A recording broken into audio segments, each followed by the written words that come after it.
comisionada de los Derechos Humanos de la ONU, Michelle Bachelet, ha entregado el informe sobre su visita de 3 días a Venezuela y la situación de los derechos humanos en el país.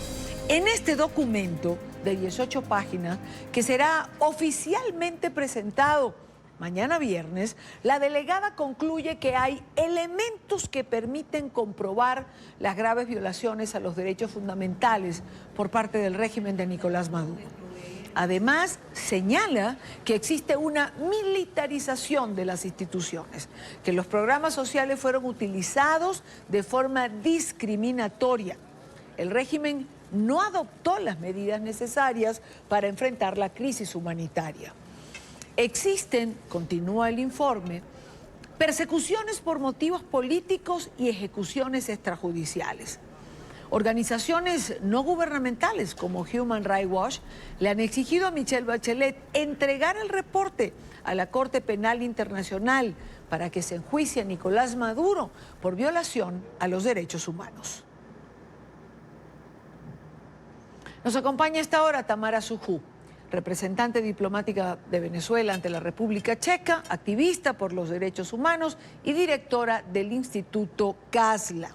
Tamara nos atiende cuando está por salir al aeropuerto, cosa que le agradezco. Tamara, bienvenida. Hola, buenas tardes, Irania, ¿cómo estás? Bueno, viendo este informe que se ha hecho público, ¿ya has tenido la oportunidad de darle una primera lectura? He tenido tiempo como decimos nosotros, echarle un ojo, ¿no? Una primera lectura. Me parece que lo comentamos una vez en tu programa de que es un informe esperado porque lo realiza un equipo técnico que conoce muy bien lo que está sucediendo en Venezuela, Irania, ¿no?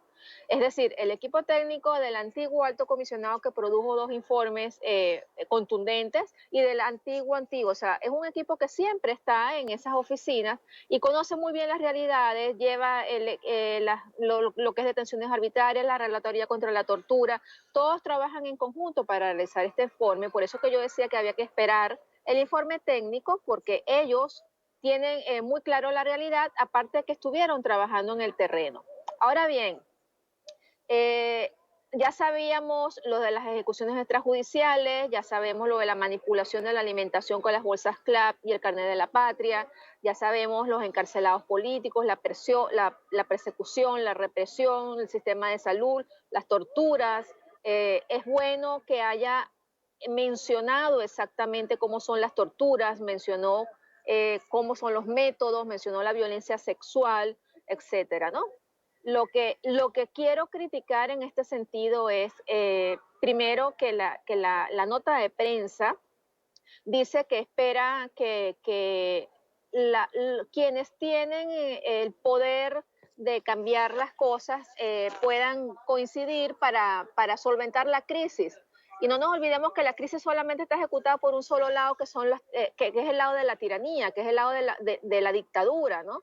Que son los que están cometiendo justamente los crímenes de lesa humanidad que ella menciona en el informe y que no los dice y no los llama por su nombre y apellido. Porque ahí hay asesinatos, ahí hay detenciones arbitrarias, ahí hay torturas, ahí hay violencia sexual, ahí hay desaparición forzada.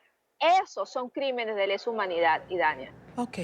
Ahora, ¿por qué no llamarlos por su nombre si son crímenes de lesa humanidad? ¿Por qué no decirlo o calificarlo así?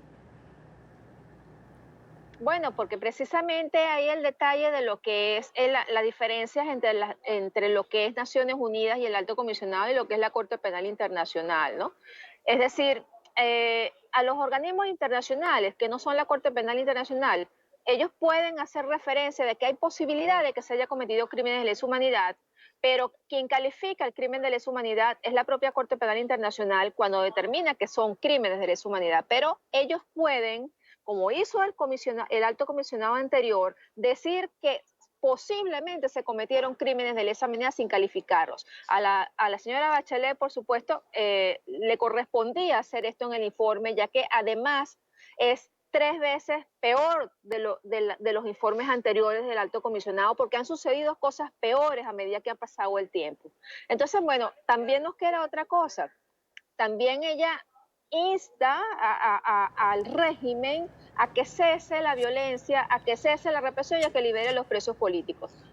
O sea, tú instas a la dictadura a que deje de cometer estos crímenes cuando la semana pasada tuvimos un muerto por torturas, un joven de 16 años que perdió la Claro. vista y los presos políticos del DGCIN en este momento, aún hoy amotinados porque les violan todos sus derechos humanos y porque son maltratados y torturados. Entonces, Claro. quizás la realidad de la nota de prensa no tiene nada que ver con su equipo técnico, sino con una declaración política, ¿no? Ahora, fíjate una cosa, Tamara, tengo el informe en la mano, el informe que está en el sitio oficial y que bajamos.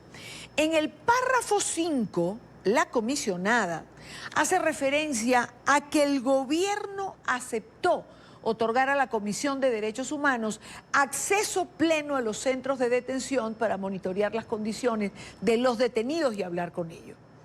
¿Cómo va a poner esto cuando ya les fue negada a los 2 funcionarios que ella designó y que están en Venezuela ver a los presos y hablar con ellos? Eso es correcto. Yo creo que ella debió haber hecho una actualización de las 5 primeras páginas y escribir lo que ha sucedido en los últimos días y decir, bueno, que lo que está sucediendo recrudece las verdades que están en dicho informe, ¿no? Porque ella sabe que la tiranía no le va a permitir acceder a los centros de torturas, porque ahí están los torturados que le van a contar la verdad. Entonces es insólito, ¿no? Esta declaración de que nos permita que entremos a los centros de tortura, por Dios. O sea, centros de tortura, que te permita que entres a esos centros donde están encarcelados y donde están las víctimas torturadas. Estás diciendo, estás reconociendo que hay torturas y además estás pidiéndole al tirano, a quien los induce, a que te permita ir a esos centros de tortura. No tiene sentido, ¿no? Claro, claro. Yo creo que pudo haber sido, Idaña, mucho más contundente la declaración política de la alta comisionada. Y creo que lo que le toca ahora es mañana en el Consejo de Derechos Humanos, en donde va a hablar sobre ese informe, es que en base a él, que es lo suficientemente contundente para decirle a los países miembros de Naciones Unidas que en Venezuela se están cometiendo crímenes de lesa humanidad y que es importantísimo accionar de forma inmediata para proteger a los venezolanos de dicha comisión. Además de eso, Idania, ella debe referir el informe a la Corte Penal Internacional, porque este informe es contundente, viene de un alto comisionado, de un miembro de Naciones Unidas, de un organismo de Naciones Unidas que es parte de la Corte Penal Internacional, ¿no? Entonces, no es dejar que la Corte Penal baje el informe de la página, es que ella lo refiera como alta comisionada, que sería muy importante. Ok. Ahora, Tamara, ¿cabe la posibilidad de que esto se publique un día antes y de alguna manera se mida la reacción política en torno a este informe y que la señora Bachelet recomponga su intervención? Es decir, como señalas, tenga un discurso político más fuerte el día de mañana. Yo pienso que mañana ella debería hablar sobre lo que sucedió la semana pasada. Así como ha puesto varias informaciones en las redes, así como ha exigido a la tiranía investigación cuando sabemos que no hay un sistema de justicia imparcial, cuando sabemos que los que fueron acusados, Idania, no es ni siquiera primero no es la cadena de mando de la tortura, y además de eso que ya se vio la total parcialidad del sistema de justicia venezolano cuando no califica el crimen con tortura, como lo dice la ley venezolana y como lo mandan las convenciones internacionales. ¿Por qué no lo hace? Porque el crimen de la tortura tiene una cadena de mando que es inducida y por eso no nombra la tortura cuando precalifican el delito a los 2 imputados. Aparte que quiero mencionarte una cosa, sí. Idania, yo tengo la información de que los 2 imputados son 2 chinitos de Recadi, porque esos no son los verdaderos torturadores. Todo el mundo conoce cuáles son los nombres de los verdaderos torturadores y ni siquiera los tocaron. Bueno, para nuestra teleaudiencia, Recadi fue un sistema de cambio donde se cometió fraude y el único culpable fue un chinito. Por eso decían siempre el chinito de Recadi. Ahora, yo creo, Tamara, que nadie en Venezuela ni fuera está pensando que estos dos muchachos de 23 y 24 años hayan sido los culpables de la muerte del capitán Acosta Arévalo. Creo que estamos claros en eso, sobre todo después de conocer cómo quedó ese cuerpo, aunque no lo hayan entregado a los familiares. Tamara, el Instituto Casla registra más de 500 víctimas de tortura. ¿Tantos venezolanos forman parte de esa lista? Mira, yo estoy seguro que son muchos más, Idania. No nos olvidemos que hay muchas víctimas que han sido torturadas con muchas otras personas. Tú obtienes los testimonios de quienes te declaran, pero esa persona te dice, yo fui torturado con 20 personas más, yo fui torturado con 50 personas más en un campo encerrado dentro de una guarnición militar, a donde todos recibimos palos, golpes, a todos nos echaron gases lacrimógenos. Entonces, cuantificar los venezolanos que han sido víctimas de torturas durante su detención, aunque su detención haya durado 24, 48, 72 horas, son torturas siempre cuando está bajo custodia del Estado. Cuantificarlas, yo creo que no vamos a poder nunca. Es igual a decir que podemos cuantificar cuántos han sido heridos, cuántos han sido los venezolanos heridos por la tiranía, ¿no? Pero sí, es decir, 500 es el mínimo, 500 es el número de personas que han dicho y que han podido identificar con cuánto los torturaron en ese momento, más o menos que han podido dar la cifra, ¿no? Sí, sí. Y es un horror, Idania, es un horror porque a medida que va pasando el tiempo, a medida que van pasando los años, por ejemplo, las torturas de hoy son peores, aunque todas las torturas son malas, Sí. pero son peores que las del año pasado, y las del año pasado eran peores que las de los años anteriores. Ahora, Tamara, en alguna declaración decías que en la Dirección de Inteligencia Militar se han vuelto creativos. ¿A qué te refieres? Has estado mencionando, denunciando nuevas salas de tortura, nuevos métodos incluidos. ¿Qué hay? ¿Qué más tienes?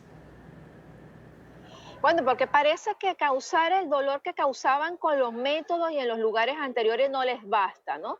Entonces ahora, además, por ejemplo, de rajarle los pies con navajas, de romperle las uñas, de meterle electricidad por debajo de las axilas, que hace que la reacción inmediata sea que te revienten las uñas y te sangren, te cuelgan de los árboles, porque esa es la información que yo manejo, y crean nuevas salas de tortura dentro de los centros de tortura, como son, por ejemplo, la nueva sala que se llama Cava Cuarto, donde meten a las víctimas, a las últimas víctimas de tortura, desnudos en una cava refrigerador y esperan a que se desmayen del frío, porque por supuesto te estás congelando y el estado de congelamiento trae efectos para el cuerpo. Y después de ahí te llevan a un camión que tienen ellos estacionado en el sótano 1, en el sótano 2, perdón, que ya seguramente lo habrán sacado, donde golpean a la víctima sin que se escuche porque están dentro de un camión de seguridad. Esas son cosas que antes no veíamos, igual que no veíamos los centros clandestinos de tortura, donde torturan DGCIN, FAES, colectivos y cubanos. Tamara, una última pregunta. Hay quien dice que la Corte Penal Internacional se ha convertido en un reservorio de denuncias. ¿Tú crees en la Corte Penal? ¿Tienes fe en que va a producir en algún momento decisiones en relación a Venezuela y a todo ese acopio que ha venido haciendo en los últimos tiempos de las denuncias que tú y otra gente ha llevado hasta allí? Mira, Idania, yo no solamente tengo fe, sino que trabajo día a día para impulsar ese examen preliminar. Si yo no creyera en la justicia y no creyera en la justicia imparcial y no creyera en un organismo máximo, que como es la Corte Penal Internacional, que es el máximo el Tribunal Penal Internacional que existe, no trabajara de forma en la que creo, o sea, no trabajara para suministrarle todo lo que va surgiendo para alimentar ese examen preliminar. Yo estoy segura de que ese examen preliminar va a avanzar muy pronto. Va a avanzar, por supuesto, a las siguientes fases, ¿no? Ahora, Claro. la Corte Penal no va a sacar a Maduro, y Dania, no lo va a sacar, pero sí va a hacer justicia con toda la cadena de mando, desde Maduro para abajo, todos los que han al máximo nivel inducido a que en Venezuela se hayan cometido crímenes de lesa humanidad. Son las 6:17, hora costa este. Quiero agradecer a Tamara Sujú, directora del Instituto CASLA, por estar con nosotros en la tarde de hoy. Gracias y espero que no pierdas el avión por estar aquí en NTN 24. Buena tarde. Muchas gracias a ti, Dania, y buenas tardes.